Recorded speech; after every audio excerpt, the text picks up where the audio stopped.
आणि मतदारांना काय आव्हान असेल?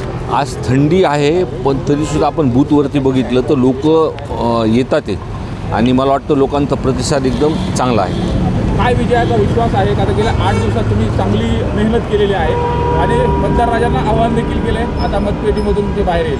गेल्या 8 दिवसापासून नाही, पण निवडणूक विधानसभेची झाल्यानंतर वर्षभरापासून आम्ही रस्त्यावरती आहे आणि जिथं जिथं आम्ही बैठका सभा जिथं घेतल्यात त्याच्यामध्ये सर्व लोकांचा प्रतिसाद एकदम चांगला आहे. रात्री बीड शहरामध्ये पैसे वाटप केल्याचे देखील प्रकार समोर आले आणि या संदर्भात तक्रार देखील करण्यात आली आहे आणि पैसे वाटणाऱ्यांकडे एका विशिष्ट पक्षाचे देखील आढळून आले. मला काल पण तो व्हिडिओ पण माझ्याकडे आलेला आहे. त्या संदर्भातलं मी प्रशासनाला ह्या संदर्भातलं बोललेलो पण आहे तिथे मी, आणि प्रशासनाने दखल घेतली की नाही आत्ता मला कळेल.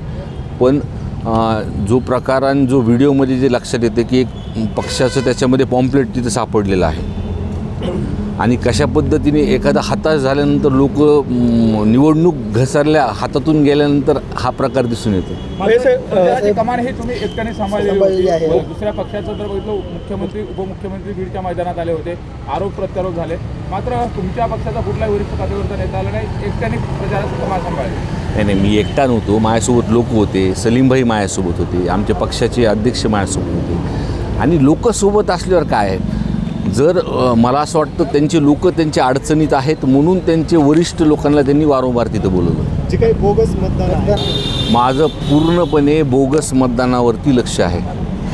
ज्या कर्मचाऱ्यांनी ते जे मतदान जिल्ह्याभरातून जे काही गावातून बोगस मतदान त्याची यादीसुद्धा तयार आहे.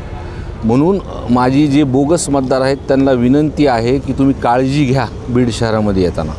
वैभव नाईक विकासाच्या प्रश्नाबरोबरच क्षीरसागर मुक्त नगरपालिका असं सुद्धा पक्षाकडून ठरवण्यात आलं होतं. काय नेमकं कारण आहे क्षीरसागर मुक्तचा नारा विरोधी पक्षाकडून दिला जातो? मला वाटतं मी लहानपणापासून बघतो, 20-25 वर्षापासून हाच नारा चालतो. पण क्षीरसागर असेल, जो काम करेल तो टिकेल. थँक्यू.